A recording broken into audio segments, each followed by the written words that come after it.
আসুন আগে আমরা গৌরচন্দ্র আস্বাদন করি, তারপর আমরা লীলা আস্বাদন করব। জয় জয় জগন্নাথ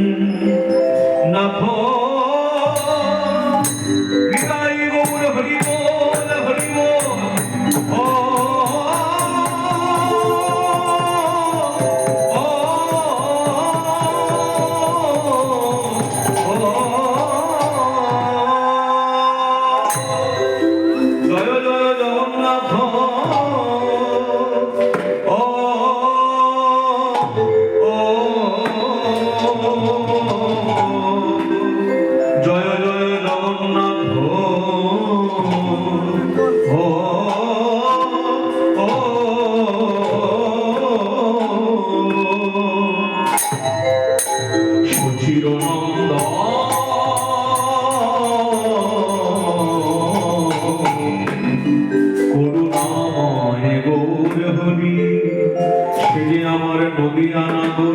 নদিয়া বিহারী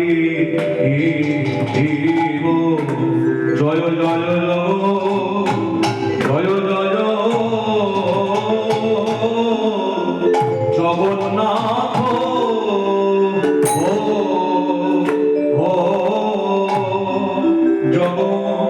জগন্নাথ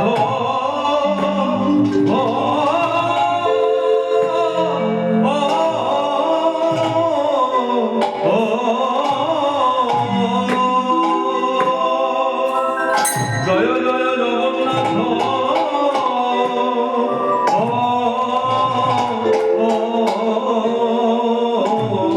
তোমরা সবাই মিলে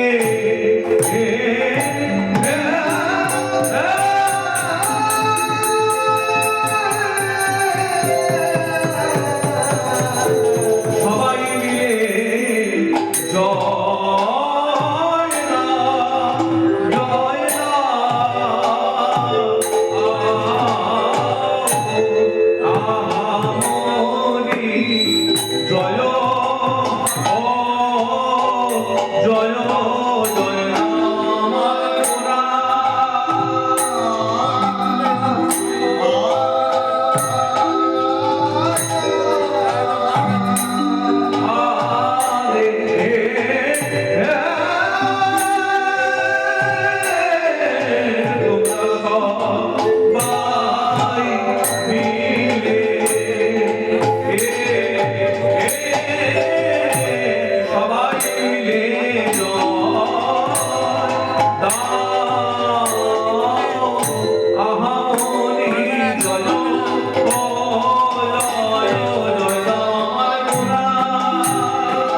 বৈষ্ণব মহাজন পদকর্তা অর্থাৎ যার কথা ধরে আজ আমরা গৌরচন্দ্র শুরু করলাম, তার নাম হলো বাসুদেব ঘোষ।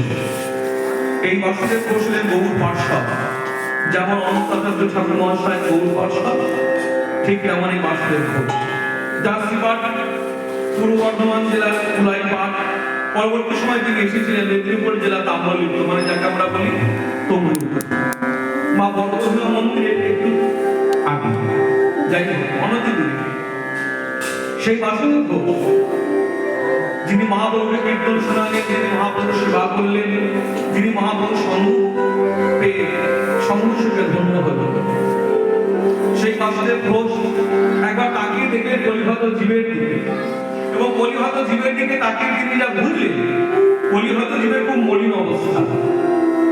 কলিহত জীবের মলিন অবস্থা মানে কলিযুগের মানুষ খেতে করতে পায় না, বলে না না না, সেদিক থেকে মলিন না, বলে তাহলে বলে যে কলিযুগে বাস করছে কলিযুগের মানুষ, কলিযুগের মানুষ সেই কলিযুগের ভগবান গৌর সুন্দর কিন্তু চিনল না, হৃদয় কিন্তু চিনল না। মানুষ যতটা রাধাকৃষ্ণকে নিয়ে মেতে রয়েছে, মানুষ যতটা রামকৃষ্ণকে নিয়ে মেতে রয়েছে, মানুষ যতটা লক্ষ্মী নারায়ণকে নিয়ে মেতে রয়েছে, মানুষ যতটা শিবদুর্গাকে নিয়ে মেতে রয়েছে, হৃদয় গৌরকে নিয়ে তো মানুষের কোনো মাতামাতি না। এই কলিযুগের মানুষের গৌরকে তা চিনবেই না, তাও আমি থাকবো। এই পদকারটা বাসুদেব ঘোষ পদ লিখলেন, বলে কি পদ না গৌরের পরিচয়। আর গৌরের পরিচয় দিয়ে তিনি প্রথমেই লিখলেন জয় জয় জগন্নাথ সচির নন্দন। বলে জগন্নাথ মানে মহাপ্রভু বাবার নাম জগন্নাথ মিশ্র, সচিব মানে মায়ের নাম, আর নন্দন। দেখুন বৈষ্ণব খুব চতুর হন, এই একটা জয়ের মধ্য দিয়ে তিনজনের জয় দেওয়া হলো, জয় জয় জগন্নাথ সচিব নন্দন। এটা গেল প্রথম লাইন। এবার দ্বিতীয় লাইনে তিনি তত্ত্ব কথা লিখলেন। কি লিখলেন? ত্রিভুবন করে যার চরণ বন্দন। মানে ত্রিভুবন মানে আমরা সকলেই জানি স্বর্গমর্ত পাতাল, মানে শুধু স্বর্গমর্ত পাতাল না, অনন্ত করে বিশ্ব ব্রহ্মাণ্ড যে চরণ বন্দনা করে, যে চরণ ধ্যান করে, যে চরণ নিত্য স্মরণ করে, তারপর আমার গৌর পাত্র বিদায় গৌর। তারপর বলে শোনো শোনো কলিহত কি, এই তোমরা গৌরকে দেখছো, গৌর কি জানো? বলে এটা বলে জগন্নাথ মিশ্রের ছেলে সত্যি মানছে। বলে না গো, তার আরো পরিচয় আছে। ওই নীলাচলে শঙ্খ চক্র গদা পদ্ম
ভগবান নারায়ণ হাত পদকর্তা বলছেন, বাসুদেব ঘোষ বলছেন, হে কলিহত যে ভগবানকে তোমরা দেখেছো শঙ্খচক্র গদা পদ্মধারী, তিনি সত্যযুগের ভগবান নারায়ণ। ওই নারায়ণই নেমে এসেছে কলিযুগে দণ্ডকমণ্ডল ভাজ। মানে এই যে আমি দণ্ডকমণ্ডল ভাজে আমার গৌরকে দেখছো না, শ্রীকৃষ্ণ চৈতন্যকে দেখছো, এই গৌরী হচ্ছে সত্যযুগে নারায়ণ। আমরা কলিযুগে পেয়েছি গৌর রূপে, ওরা পেয়েছিল নারায়ণ। তোমরা কলিযুগের মানুষ, তোমরা বাস করছো কলিযুগে, কলিযুগে ভগবান হলেন আমার গৌর সন্তান। তোমরা গৌরকে ভজন করো, গৌরকে ভজন করলে নারায়ণকে ভজন করা হয়। শুনলেন আপনারা? গৌর ভাষা দশরে ঘোষ আমাদের জানালেন। আমরা বলি হয়তো নিয়ে আমাদের গৌর ভজন করা উচিত। গৌরকে ভজন করলে নারায়ণের ভজন হয়ে যায়, গৌরকে সেবা করলে নারায়ণের সেবা। আমরা কথাটা শুনলাম, মনে রাখবেন 2026 সাল, এখনো মান্যতা দিতে পারি না। যেভাবে আমরা রাধাকৃষ্ণকে মর্যাদা দিয়েছি, যেভাবে আমরা রামকৃষ্ণকে মর্যাদা দিয়েছি, যেভাবে আমরা লক্ষ্মীনারায়ণকে মর্যাদা দিয়েছি, আমরা কিন্তু এখন বিদায় লোককে সেইভাবে মর্যাদা দিতে পারি না। যার জন্য দেখবেন বিভিন্ন জায়গায় গিয়ে মাঝখানে রাধাকৃষ্ণ যুগল আর দুই পাশে বিদায় লোক দাঁড় করিয়ে দেয়। কারণ বিদায় লোক যুগল হতে পারে না। আবার অনেকে গেলে বলে, আমাকে যেমন এই কিছু দূরে ক্যানিংয়ের কাছে, আমি জায়গার নাম বলবো না, ক্যানিংয়ের কাছে আমাকে বলছে, আচ্ছা আপনাদের কি ভজন? আর আমাদের বিদায় লোক ভজন বলতে সেই আপনারা যুগল ভজন পাননি। আমি মনে মনে ভাবলাম, বেশ তাহলে বিদায় লোক যুগল হতে পারে, শুধু রাধাকৃষ্ণ পেলে যুগল হয়। হেন নিতাই পেলে ভাই রাধাকৃষ্ণ পাইবে না, তা নিতাই ছাড়া রাধাকৃষ্ণ পেলে কোথায়? এই নিতাই বলছি আপনি না মানে রাধাকৃষ্ণ তোমরা পেতে কোথায়? যার জন্য ঠাকুর মশাই বলেছেন, হেন নিতাই পেলে ভাই রাধাকৃষ্ণ পাইবে না, পেলেও যেন নিও না, রক্ষা করতে পারবে না। যাই হোক, তাহলে এই গৌর যেমন সত্যযুগে নারায়ণ, এই গৌরের আরো পরিচয় আছে। বলি কি পরিচয়? বলছে আমি একটু যেমন বললাম এই গৌর সত্যযুগে নারায়ণ, আমার পরবর্তী কি বলবো জানো? কেহ বলে পুনামিতে পূর্বে আমার আমার প্রাণ রাবণ ছিল,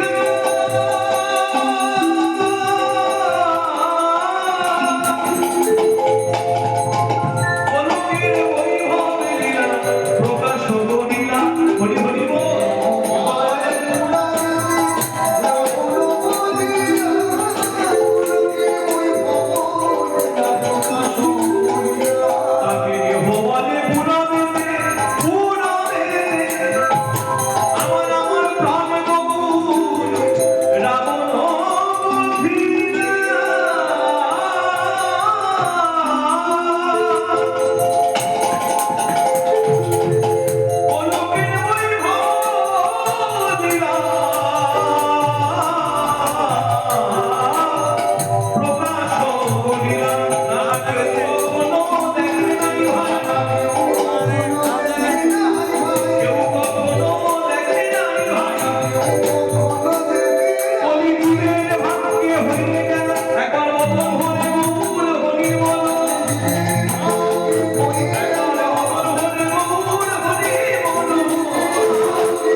একটু আগে বলছে এই গৌর সত্যযুগে নারায়ণ, আবার এখনই বলছে কেহ বলে পুরাণেতে রাবণ মথিলা।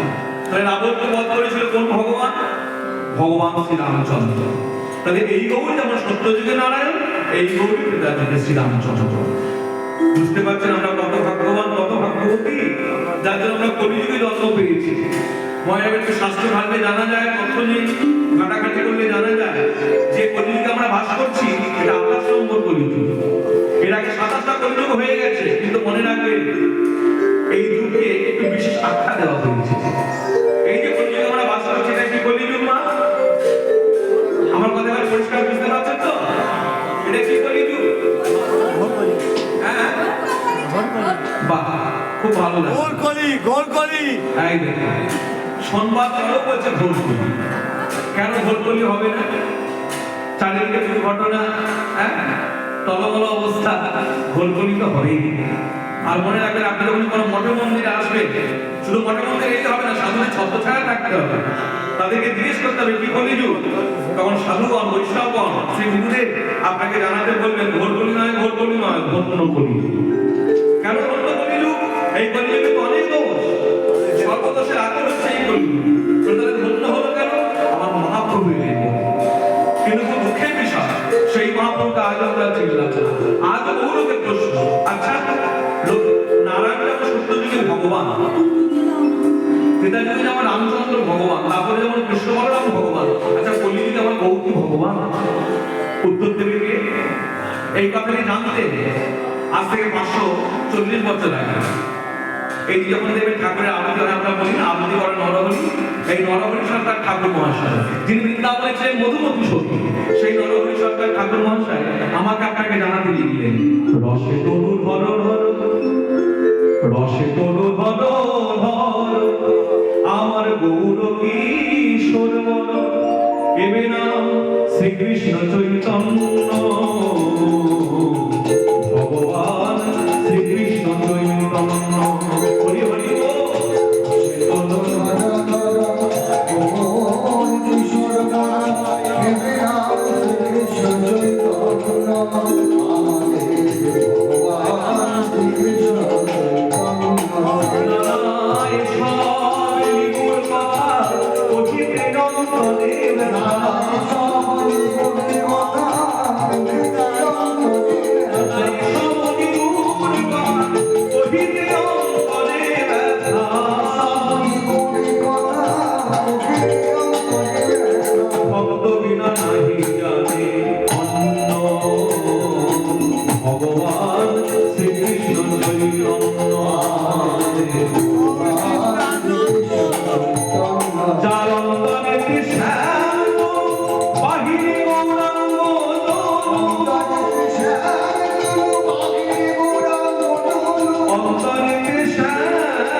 কহিলে মনে বড়তা,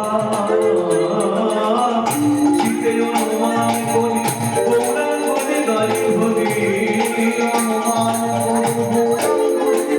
তাই শীতে অনুমান করি গৌরাঙ্গনে গাই হরি, নরহরি করয় বিনা আমার গৌরবতার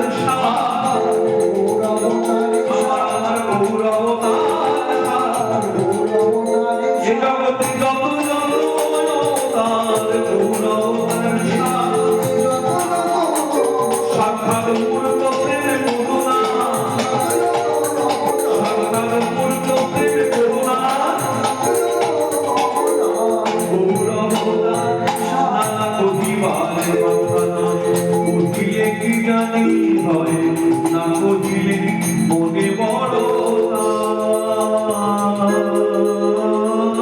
চিতে অনুমান করি গৌরাঙ্গনে গাই হরি,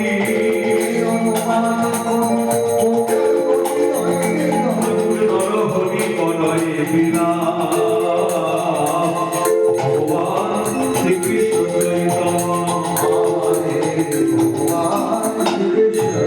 ভগবান শ্রীকৃষ্ণ চৈতন্য। শুনলেন বারবার একটা কথা বলছে, ভগবান শ্রীকৃষ্ণ চৈতন্য, ভগবান শ্রীকৃষ্ণ চৈতন্য। বলবার তো প্রয়োজন ছিল না, বললেন কেন? আমাকে আপনাকে জানাতে যে গৌর আমার সাক্ষাৎ ভগবান। তো এই যে আমরা গৌরকে ভগবান বলে অনেকে মানতে চাই না বা মানতে পারি না, এর একটা কারণ বলে সত্যতাতে। আর তারপরে যদি তিনি যেভাবে এসেছিলেন এই কলিযুগে কিন্তু তিনি সেভাবে আসেন। বলে কিভাবে তিনি এলেন? বলে সত্যতা দাপর যুগে তার হাতে একটা অস্ত্র ছিল, কিন্তু কলিযুগে যখন তিনি এলেন তার হাতে অস্ত্র নাই। কেন? তিনি প্রতিজ্ঞা করে এলেন। কি প্রতিজ্ঞা? রাম আদির অবতারে ক্রোধে নানায় অস্ত্র ধরে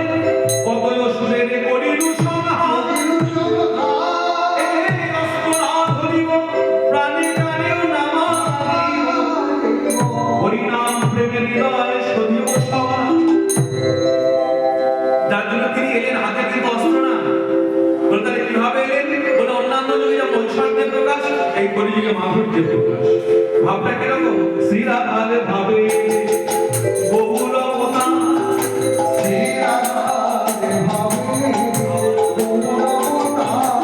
শ্রীরাধার ভাবে বহুল অবতার,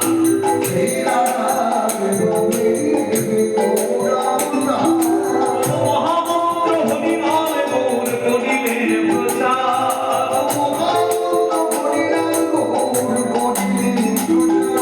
তার চিরয়নার প্রীত ছিল, তার চিরয়নার প্রীত ছিল, আমার মহাপ্রভু বিনাই দিল পরিহত দিবে কৃপা করে, হত দিবে কৃপা করে, তার চির হরে কৃষ্ণ মহামন্ত্র নাম করিলেন প্রচার, ও মহামন্ত্র হরিনাম করিলেন প্রচার। তাহলে দেখলেন শ্রীরাধা তবে গৌর অবতার, রাধা ভাব কান্তি হরি রাধা প্রেম গুরু করি নদিয়াতে করলোক উদয়। তিনি এলেন, শুধু শুধু এলেন না, এটি তিনি আমাদের জন্য হাতে করে নিয়ে এলেন। কি নিয়ে এলেন? এই যে মহামন্ত্র নাম। পরবর্তী সময় বলা যায় শুধু মহামন্ত্র না, হরিনাম করতে আদেশ করলেন। মহাপ্রভু হরিনাম করবার জন্য আদেশ করলেন। যেই কলিযুগের অন্য কিছু নয়, শুধুমাত্র হরিনাম করো। সত্য যুগের মানুষ অনেক কষ্ট করেছে ভগবানকে পাবার জন্য, তারা ধ্যান করেছে। ত্রেতা যুগের মানুষ তারা যজ্ঞ করেছে, দাপর যুগের মানুষ সেবা করেছে, কিন্তু কলিযুগের মানুষ আমরা পারব না।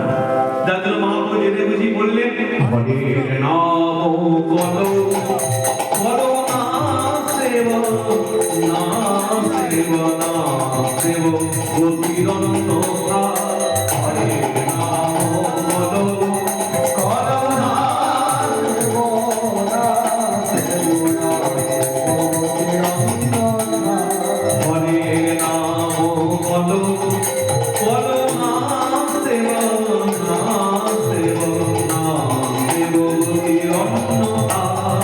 হরির নাম করো, করো না সেবা, না সেবা,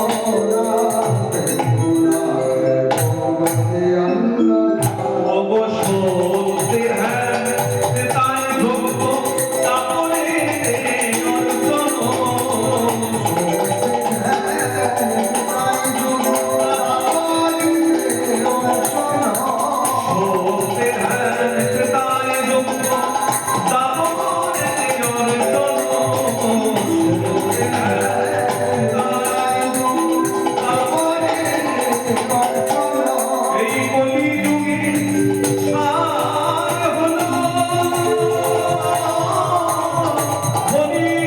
অর্চন,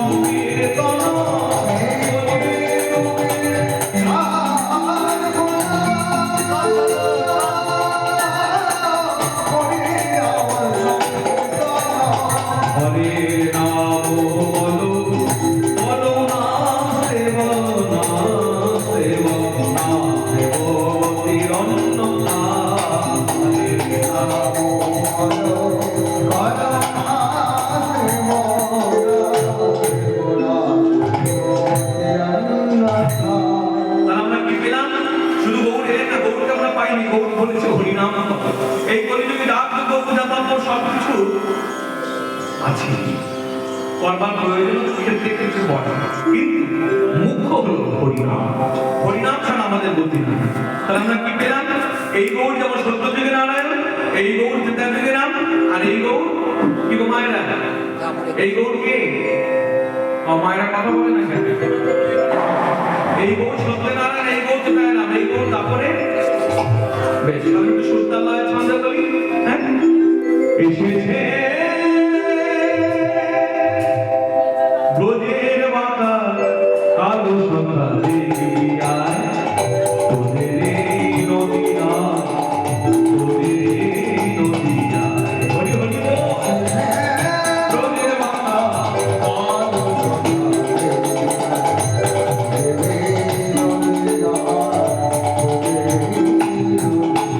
রং ফিরেছে, রং ফিরেছে, রং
খালাস ঋণের দায় চলো যাই নদিয়ায় চলো যাই নদিয়ায় এসেছে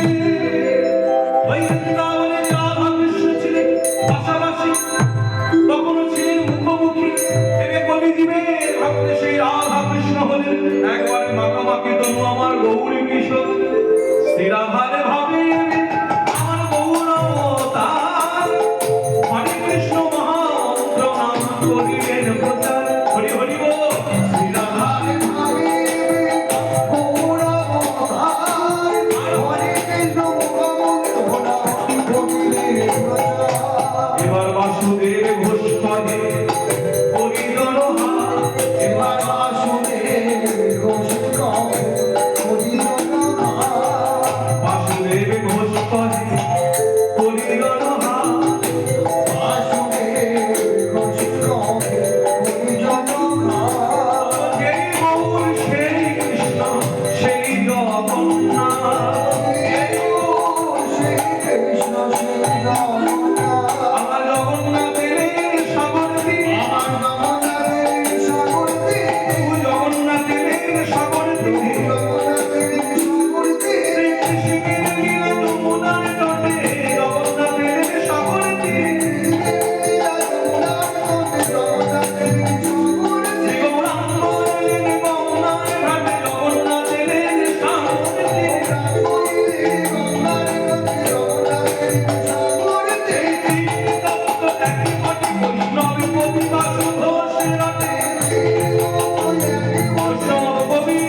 বাসুদেব ঘোষ আমাদের জানালেন যেই গৌর সেই কৃষ্ণ সেই জগন্নাথ একই তত্ত্ব কোনো ভেদ না তোমরা কলিহত দ্বীপ তোমাদের করণীয় হলো গৌর ভজন করা জগৎবাসী পুরুষ নারী প্রাণ ভরে ভজন নিতাই নিতাই গৌর হরি জগৎবাসী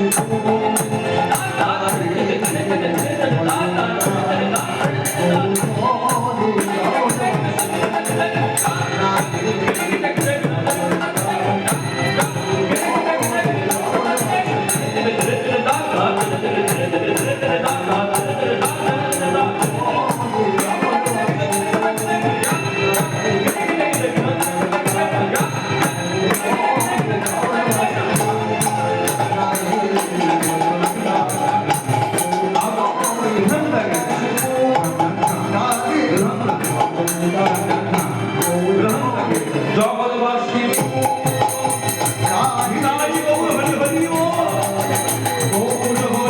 জগৎবাসী পুরুষ নারী ভজনিতাই গৌর হরি জগৎবাসী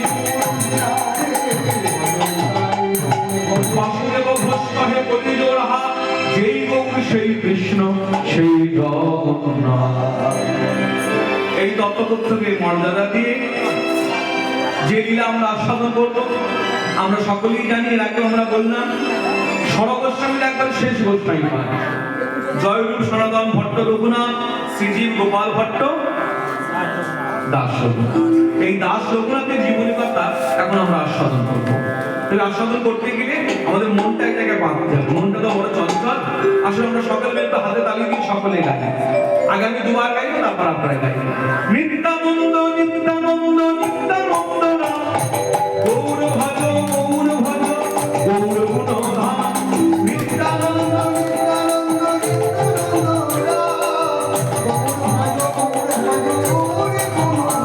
আমাদের নিত্যানন্দ নিত্যানন্দ ভজিলে ভাই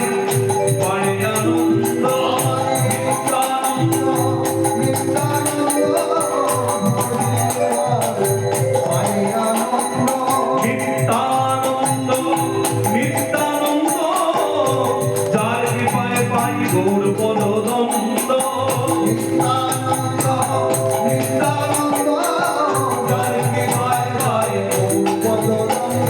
নিত্যানন্দ নিত্যানন্দ নিত্যানন্দ নাম গৌর ভজ গৌর ভজ গৌর গুণধাম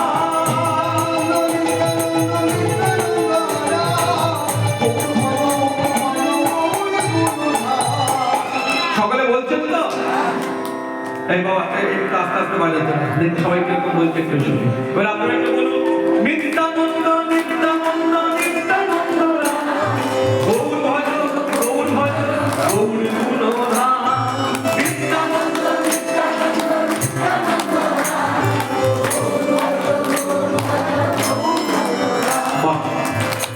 সত্যি বলতে কি যেমন শুনে তেমনি তা আমি তো বহু জায়গায় হরি কথা বলবার সুযোগ পাই গুরু কৃপায় তবে সব জায়গায় বলাবার চেষ্টা করি কারণ আমার শ্রীগুরুদেব বলে শুধু নিজে করলে সংকীর্তন হয় না সংঘবদ্ধ হয়ে কীর্তন সবাইকে বলাতে হয় তোমার কথাগুলো যেন যারা শুনছে তারাও যেন মুখে বলতে পারে তবে আমি কীর্তন পরিপূর্ণ বেশ তাই আমি অনেক জায়গায় বলাতে চেষ্টা করি তো অনেকে বলে কেউ নিতাইতে এগিয়ে যায় কেউ গৌরে থেমে থাকে এরকম হয়ে মানে আরো কিছু হয়ে যায় আপনারা এমন বললেন যেমন শুনে তেমনি তা আর কেন হবে না একটা স্থানেরও তো ভাবতে আছে আমার মনে হয় যারা সামনে বসে আছে তারা সবাই বলছে আর যারা চেয়ারে বসে তারা বলছেন তো মা হ্যাঁ কারণ আমাকে ফাঁকি দেওয়া যাবে পাশের লোককে ফাঁকি দেওয়া যাবে কিন্তু সিসিটিভি ক্যামেরা বসানো আছে ওখানে ফাঁকি দেওয়া যাবে নিতাই গৌর সব দেখছে সকলে আনন্দ সহকারে বলুন নিত্যানন্দ নিত্যানন্দ নিত্যানন্দ গৌর ভজ গৌর ভজ গৌর গুণধাম সবাই মিলে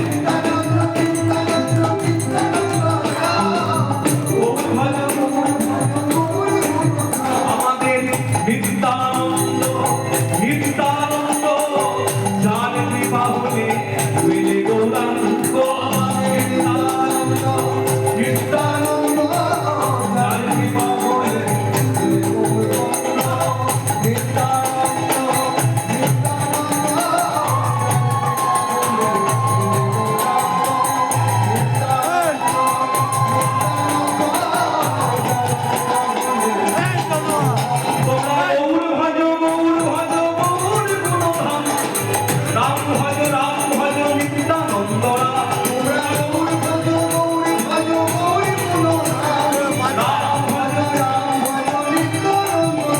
তোমরা নিতাই ভজ নিতাই ভজ নিত্যানন্দ সকলে মিলে বলুন নিতাই চাঁদ কি নিতাই জগৎ গৌর সুন্দর গৌরাঙ্গ গৌর সুদাজ কি শিবালাজি মহাশয় শিবালাজি মহাশয় শিবালাজি মহাশয় আমরা শিরোপাত কবি তুলছি আগে আমরা শ্রী চৈতন্য চরিতামৃত গ্রন্থ নেব আচ্ছা কি হলো বাবা কি হয়েছে ওটা বাজাও একটুখানি কি হয়েছে এই আস্তে আস্তে এই স্থানকে কখনো কলুষিত করবেন না নোংরা করবেন না না না ওটা বাজে সকলে যখন শুনছে আপনাকে বসে শুনতে হবে আপনার জায়গায় গিয়ে আপনি বসুন বসুন নয় যদি অসুবিধা হয় একবার পিছনে চলে যান পবিত্র জায়গাকে নোংরা করার অধিকার কারণ নয় আমার মনে হয় আপনার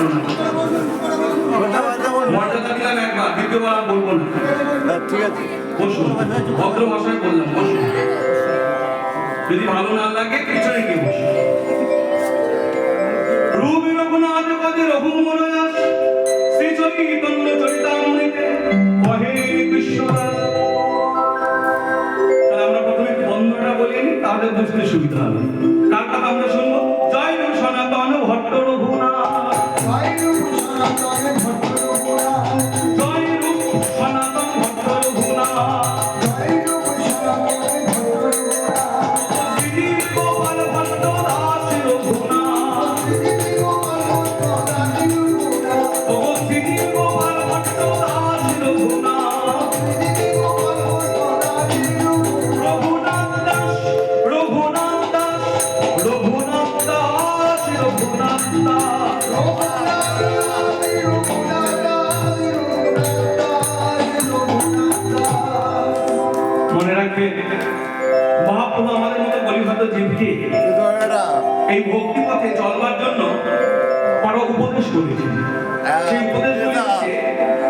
অষ্টক মানে 8টি পরপর সাজানো আছে। একে বলা হয় মহাপুর শিক্ষাষ্টক। এই আপনি শিক্ষাষ্টক যখনই পড়াশোনা করবেন, যারা পাঠ করেন তারা জানে, তাদের বলছি না, তারা জানেন, আর যারা করেননি কোনোদিন তাদের জন্য বলছি। এই চতুর্থ শ্লোক মহাপুর নিজ শ্রীমতী যে চতুর্থ মানে 4 নম্বর শ্লোকটি বললেন, ন ধনম ন জনম, অর্থাৎ যিনি ভক্ত হবেন, যিনি সাধক হবেন, তিনি বলছেন তার মুখে ভাষাই হবে, অন্তরের কথাই হবে, আমি ধন চাই না, আমি জন চাই না, আমি সুন্দরী চাই না, আমি কবিতা চাই না। তাহলে কি চাই তোমার? একমাত্র গৌরবিত পাঠপত্র। মনে রাখবেন এই কথাগুলি মূর্ত প্রতীক হলেন আমার রঘুনাথ দাস ছিলেন জমিদার বাড়ির ছেলে। আর প্রভু গৌর কৃপা প্রভু তাকে কোথায় নামিয়ে আনলেন? কেন? এই ভজন পথে বা এই কার্যে একটা নিয়ম হচ্ছে দীনতা। যার মধ্যে দীনতা নাই তার তখন কৃপা সঞ্চয় হতে পারে না। আমার পরমাত্ম শ্রী গুরুদেব আমাকে একদিন বলছে, জানিস তো, চারিদিক থেকে যখন বৃষ্টি হয় এই বৃষ্টি জলগুলো কিন্তু দাঁড়িয়ে থাকে না। সেই উঁচু জায়গা হলে সেই বৃষ্টি জল কিন্তু দাঁড়ায় না। বলতো বৃষ্টির জল কোথায় দাঁড়ায়? আমি বাবা বৃষ্টি জল এখন নিচু জায়গা হলে দাঁড়ায়। বলে ঠিক ঠিক, ভজন করতে হলে, কৃপা লাভ করতে হলে নিজেকে নিচু হতে হবে। তুমি যত নিচু হতে থাকবে জানবে গৌর কৃপা, নিতাইচাঁদের কৃপা, সাধুগুরু বৈষ্ণবের কৃপা, গুরু কৃপা তোমার কাছে ধরা থাকবে। নিতাই গৌর বলেন মূর্ত প্রতীক হলেন কে? এর মূর্ত প্রতীক রঘুনাথ দাস জি। জয় জয় করুণায় অবতারে গোরা,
তখনকার জেলা ভাগ হয়নি, কোনটা বীরভূম, কোনটা দক্ষিণ চব্বিশ পরগনা, কোনটা বর্ধমান, কোনটা হুগলি।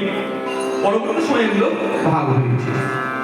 আদি সপ্ত গ্রাম, দুই ভাই জমিদার, এনার বাপ জ্যাঠা। বড় ভাইয়ের নাম হলো হিরণ্য দাস, ছোট ভাই হলো গোবর্ধন দাস। হিরণ্য দাস নিঃসন্তান, সন্তান সন্ততি কিছু হয়নি। আর গোবর্ধনের একমাত্র পুত্রই হলো রঘুনাথ। তারা বড় জমিদার, খুব নামকরা জমিদার, বাংলার নবাব হোসেন শাহ এদেরকে দায়িত্ব দিয়ে রেখেছে।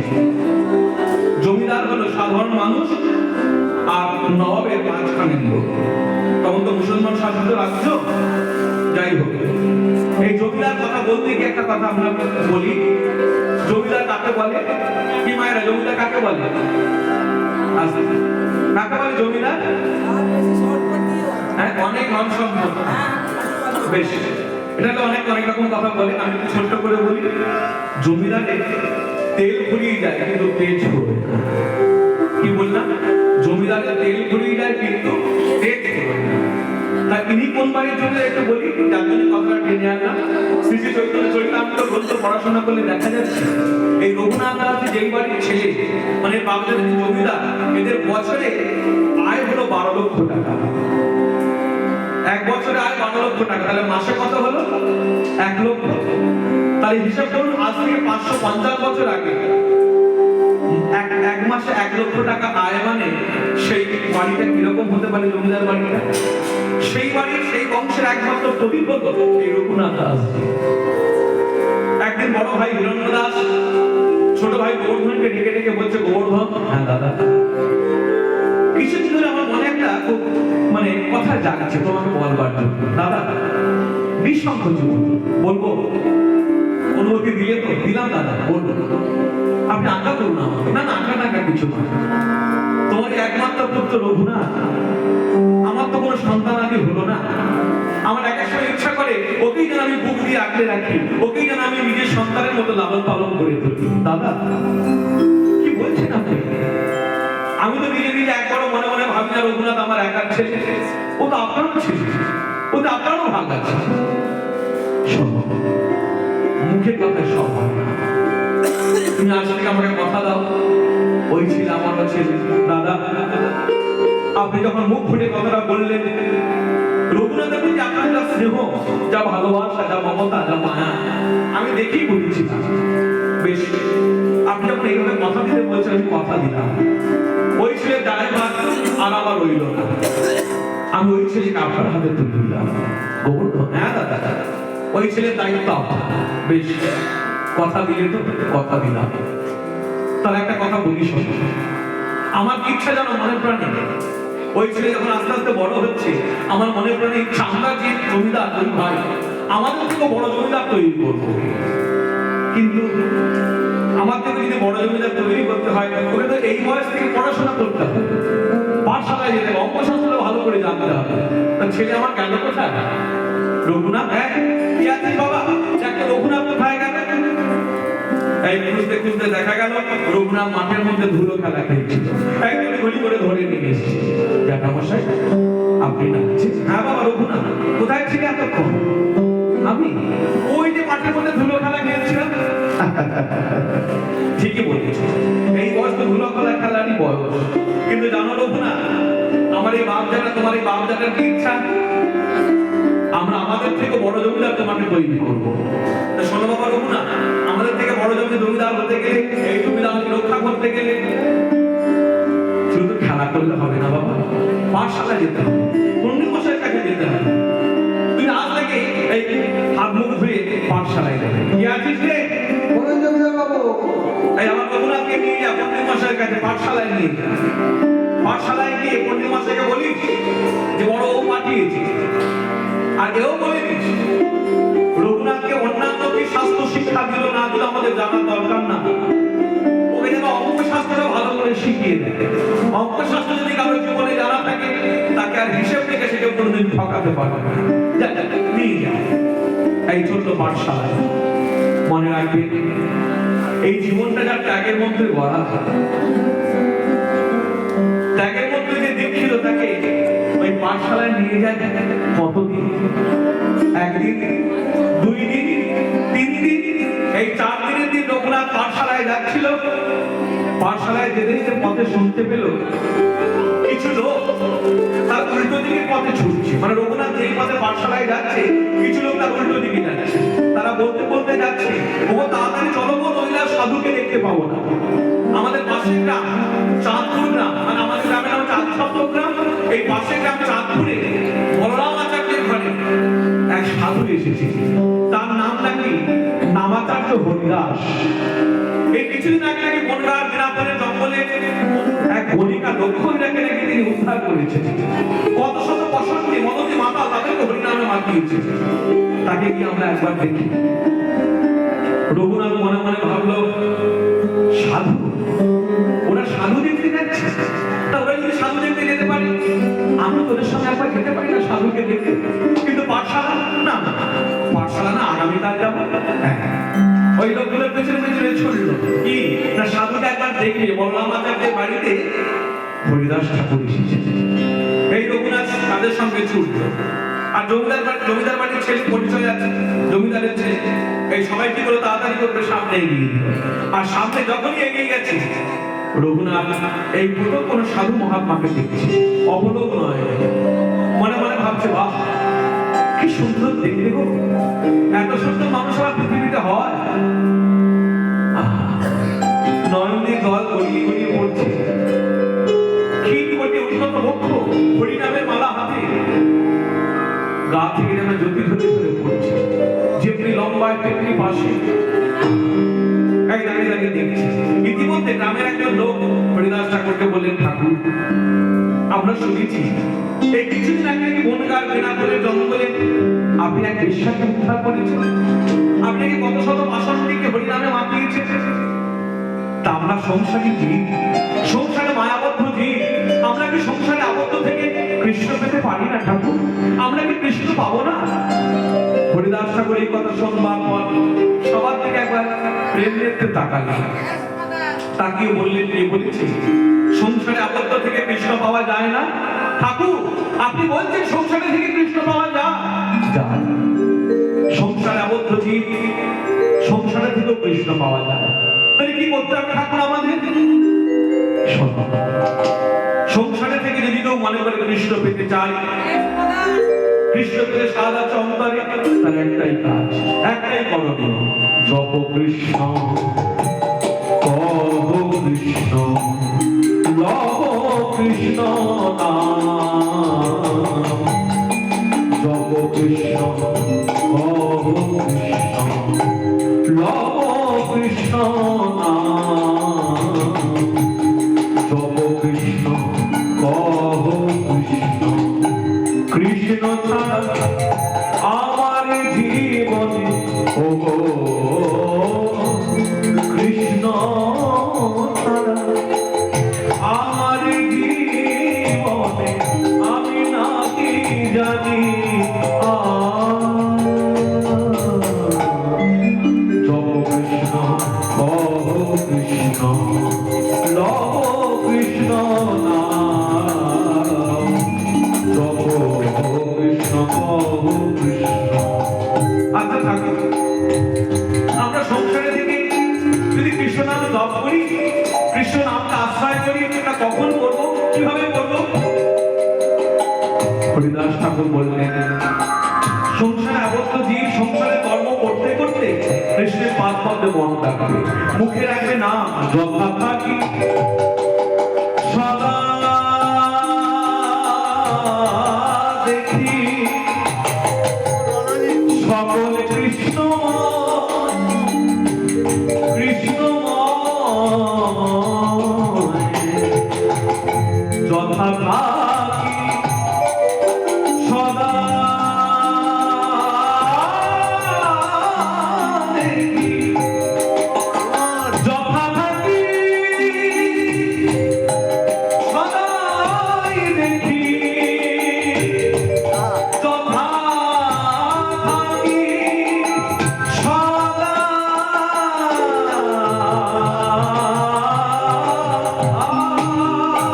দেখি, যথা থাকি আমি সদাই দেখি সকল কৃষ্ণ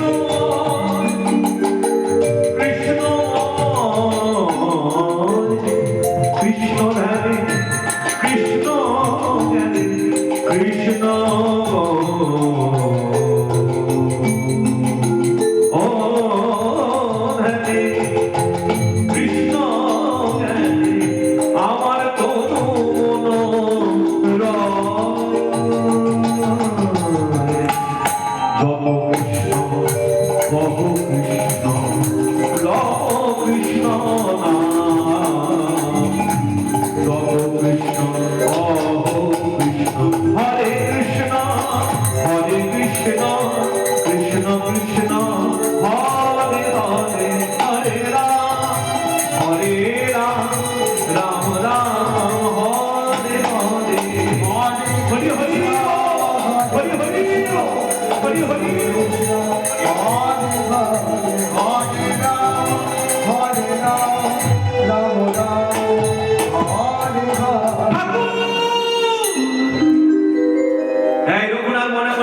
সাধুর কৃপা পেতে হলে আগে তার চরণে আশ্রয় নিতে হবে। এই ঠাকুর বলে যেই চরণে লুটিয়ে পড়েছে, নামাচার্য ছিল ঠাকুর হরিদাস, হরিনাম করছিলেন বসে বসে। এই বসা অবস্থাতে কি বললেন মায়েরা বলুন, পিছিয়ে যাতে হাতটা চরণ স্পর্শ করতে না পারে। কি গো, এইটুকু ছেলে পায়ে উঠিয়ে লুটিয়ে পড়লো। এই বাবা ওকে তুলে ধরো। কি নাম তোমার? আমার নাম। এই নাম বলতে কি আশেপাশের লোকজন চিৎকার করে উঠবে, ঠাকুর ওই জমিদার বাড়ির ছেলে, আমাদের পাশের গ্রাম আদি সত্য গ্রাম, ওই দুই ভাই জমিদার। আমি তো তোমাদের জিজ্ঞেস করি নাই, আমি ওর মুখ থেকে শুনতে চাই। কি নাম তোমার? ঠাকুর আমার নাম রঘুনাথ। পরিচয়? ঠাকুর আমি ছোট ছেলে। এই কিছুক্ষণ আগে লোকজন আমার পরিচয় দিল আমি নাকি জমিদার বাড়ির ছেলে। আমি নিজের পরিচয় নিজে দিই ঠাকুর। গত জন্মে হয়তো খুব একটা কাজ ভালো করতে পারি না, খুব হয়তো খারাপ কাজ করেছিলাম, যার জন্য এই জন্মে বিধাতা আমাকে জন্ম দিয়েছে বিষয় চেষ্টা করবে। নিতাই গৌর হরি। শুনলেন কি বললো? জমিদার বাড়ির ছেলে কিন্তু বললো না, বললো আমাকে বিধাতা জন্ম দিয়েছে বিষয় চেষ্টা করবে। বাবা ও সুন্দর তো তোমার মুখের কথা। তাই এইটুকু ছেলে, আবার শুনলাম জমিদার বাড়ির ছেলে, তা তুমি পড়াশোনা করবে, পাঠশালায় যাবে, হ্যাঁ জমিদারি রক্ষা করবে, এই সাধুর কাছে কেন এলে? ঠাকুর আমি পাঠশালাতে যাচ্ছি না, কিন্তু কতগুলি লোক এখানে ছুটে এলাম মধ্যে বলো তাদের সঙ্গে এলাম। আমি শুনেছি এই কিছুদিন আগে নাকি বনগার বিনা করে জঙ্গলে আপনি গলিকা লক্ষ্য হীরাকে উদ্ধার করেছেন, কত শত বাসন্তী মদনী মাতাকে হরিনামে মাতিয়েছে। তা তারা যদি আপনার কৃপা পেতে পারে আমি কেন পাবো না? এইবার মনে বড় করুণা, এবার বড় করুণা, বৈষ্ণব গোসাই এবার মনে বড় করুণা, বড় করুণা,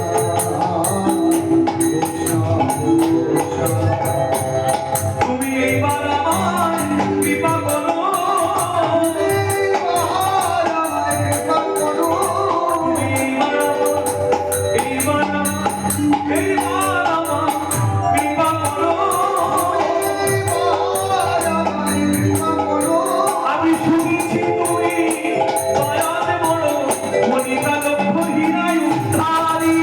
আমি শুনি হরি তুমি দয়াল বলো, মদনী মাতার হরিনামে মাতাই, তুমি দয়াল বলো, মনিকা লক্ষ্য হীরায় উদ্ধারী। তুমি দয়াল বলো, এইবার আমার কৃপা করো। এবার বড় করুণা, বড় করুণা, বড় করুণা, বৈষ্ণব গোসাই। এত অন্তরের প্রার্থনা। হরিদাস ঠাকুর বললেন কাছে এসো। এই যখনই রঘুনাথ কাছে এসেছে, হরিদাস ঠাকুর তার দক্ষিণ হস্ত মানে ডান হাত মাথায় রেখে বললেন দুর্লভ কৃষ্ণ প্রেম ভক্তি লাভ। দেখো আমরা কিন্তু ছেলে মেয়ের কাছে, ছেলে মেয়েকে এগিয়ে দিই বড়দের কাছে বা গুরুদেবের কাছে, আশীর্বাদ করুন যেন মানুষ হয় বলে। মনে রাখবেন মানুষ তো হয়ে এসেছে, মান আর ঘুষটাই শুধু আসে না। মনে রাখবেন তাই জন্য হরিদাস ঠাকুর দেখুন বললো না যে বড় জমিদার হও, ভালো মানুষ হও, পড়াশোনা সেটা কিছুই করলেন না।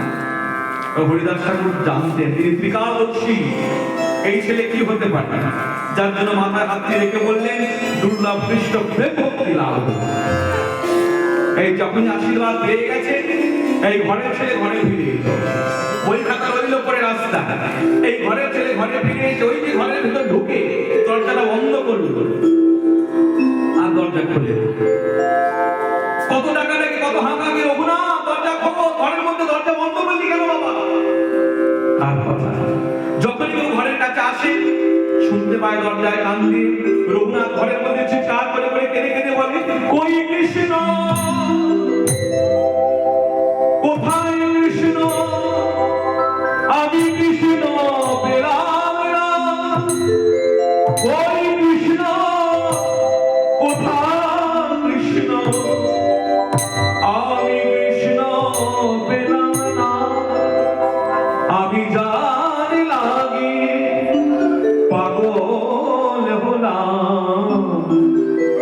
তারে পেলাম কই,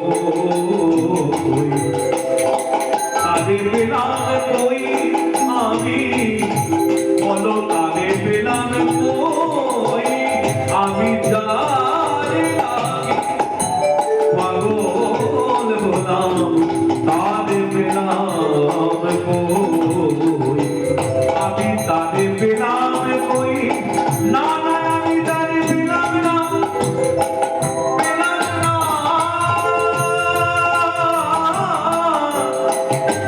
পেলাম না, তারে পেলাম না, আমি তারে পেলাম না, তারে পেলাম কই আমি, যার লাগি পাগল হলাম, তারে পেলাম কই, তারে পেলাম কই। ব্রহ্মা পাগল, শিব পাগল, আর পাগল ইন্দ্র, আমি যার লাগি হলাম পাগল, সে যে প্রাণ গোবিন্দ। ব্রহ্মা পাগল, শিব পাগল, আর পাগল ইন্দ্র, আমি যার লাগি আজ হলাম পাগল, সে যে প্রাণ গোবিন্দ।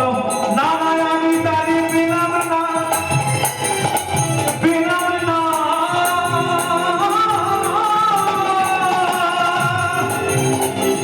পেলাম না, তারে পেলাম না, আমি তারে পেলাম না। হে কৃষ্ণ করুণা সিন্ধু, তুমি আমায় করুণা করো, তুমি আমায় কৃপা করো, তুমি আমায় করুণা করো। মনে রাখবে, ভক্তের চোখের জল, ভক্তের সাধনা আর ভগবানের করুণা। ভক্ত উঠে যায় সাধনায়, আর ভক্ত যখন সাধনায় উপরে ওঠে, ভগবান তখন তার আসন ছেড়ে নেমে আসেন করুণা। এই ভক্তের সাধনা আর ভগবানের করুণা দুই প্রেক্ষাপটে হয় ভক্ত ভগবানের মিলন। রঘুনাথ কাঁদছে কৃষ্ণ কৃষ্ণ বলতে বলতে, সেই কৃষ্ণ কি না এসে থাকতে পারে গো? কৃষ্ণ এসেছে। রঘুনাথ কানে শুনতে পেল, সেই কৃষ্ণের জন্য রঘুনাথ দিন রাত ত্যাগ করে কাঁদছে, সেই কৃষ্ণ ধরা দিয়েছে। ওই বৃন্দাবনের কৃষ্ণ মাটির দিকে এসেছে। শচীগর্ভ সিন্ধু মাঝে তিনি নবদ্বীপের নিমাই, কিন্তু কিছুদিন আগে তিনি সন্ন্যাস নিয়ে যাচ্ছিলেন বৃন্দাবনের পথে। নিতাই চাঁদ তাকে ফিরিয়ে নিয়েছে শান্তিপুরী। রঘুনাথ মনে মনে ভাবলে, এত কাছে যখন ভগবানকে পেলাম, একবার যাই না, একবার দেখে আসি আমার কৃষ্ণকে। তুমি যাবো কেমন করে রাত্রে? এই বাড়িতে এত লোকজন, ঠিক ধরে রইল, জেগে বসে রইল। বাড়ির লোকজন যখন গভীর রাত্রে সবাই ঘুমিয়ে পড়েছে, এই রঘুনাথ কাউকে কিছু না বলে সদর দরজা খুলে দিয়ে চমকা যখন এসে পৌঁছলো শান্তিপুরে, অধিক বেলা হয়ে গেছে। বেলা অধিক, এই শান্তিপুরে অদ্বৈতাচার্য গৃহে গিয়ে দেখলো কি জানেন? হরিদাস ঠাকুরকে দেখার জন্য যেমন শয়ে শয়ে ভিড় হয়েছিল, এখানে মহাপ্রভুকে দেখার জন্য হাজারে হাজারে লোক এসেছে। কিন্তু আমি যাবো কেমন করে? আমাকে তো কেউ ছেড়ে না। এই যে ছোট ছেলে তো, তাকে সুবিধা আছে, হ্যাঁ, কাকা জ্যাঠা দাদু ইত্যাদি ইত্যাদি বলে একবার সামনে এগিয়ে গেছে। আমাকে একটু পাশ দিয়ে দাও, সামনে যায়। এই চৈতন্যদেবের প্রথম দর্শন। গিয়ে কি দেখলো জানেন? চৈতন্যদেব ভক্ত সঙ্গে সকলকে নিয়ে কীর্তন করছে, গাও রে আনন্দ ভরে হরে কৃষ্ণ নাম, গাও রে আনন্দ ভরে হরে কৃষ্ণ নাম, গাও রে আনন্দ ভরে হরে কৃষ্ণ নাম, গাও রে আনন্দ ভরে হরে কৃষ্ণ নাম, গাও রে আনন্দ ভরে হরে কৃষ্ণ নাম, হরে কৃষ্ণ নাম গাও বলো রমিয়া, তোমরা হরে কৃষ্ণ নাম গাও বলো রবিরা, হরে কৃষ্ণ নাম গাও বলো রবিরা, ওই নাম গাও রে হরে কৃষ্ণ নাম, ওই নাম গাও রে হরে কৃষ্ণ নাম, ওই নাম গাও রে হরে কৃষ্ণ নাম, ওই নাম গাও রে হরে কৃষ্ণ নাম, গাও বলো রবিরা, গাও রে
দেখুন সাক্ষাৎ ভগবান গৌর কৃষ্ণ রামান যেই রেখে রঘুনাথের হাতকে চরণ স্পর্শ করেছে পিছিয়ে এইবার কথাটা আপনাদের সামনে তুলে ধরি। আপনারা লক্ষ্য করলে যখন রঘুনাথ হরিদাস ঠাকুরের চরণ ছুঁতে চাইলে তখন হরিদাস ঠাকুর পিছিয়ে, যখন মহাপ্রভুকে চরণ স্পর্শ করতে গেল প্রণাম করতে গেল মহাপ্রভু পিছিয়ে। এ থেকে আমরা কি শিক্ষা পেলাম? মনে রাখবেন প্রকৃত ভক্ত কখনো কারো প্রণাম নেয় না। বলে মহাপ্রভু সাক্ষাৎ ভগবান, তিনি প্রণাম নিলেন না কেন? হরিদাস ঠাকুর ভক্ত ঠিক আছে, তিনি নিলেন না, কিন্তু মহাপ্রভু নিলেন না কেন? মনে রাখবেন মহাপ্রভু যে কলিযুগে এলেন ভগবান হয়ে আসেন, তিনি প্রচ্ছন্ন অবতার, নিজেকে লুকিয়ে রেখে এলেন, নিজের ভগবত সত্তাটাকে রেখে এলেন মানুষের সাথে, মানুষের মধ্যে দিব্যতা। যার জন্য ভাবুন না, নীলাচলে মহাপ্রভু যখন জিজ্ঞেস করছেন ভক্তরা আপনি কে, মহাপ্রভু বললেন আমি ব্রাহ্মণ নই, আমি শূদ্র নই, আমি বৈশ্য নই। তাহলে বলে ওই যে দেখতে পাচ্ছ রথের উপর পদ্মপলাশ শ্রীকৃষ্ণ আমার প্রভু জগন্নাথ, ওই জগন্নাথের যারা দাস তাদেরও যারা দাস, আমি হলাম তাদের পরদাস। শুনলেন মহাপ্রভুর মুখের কথা?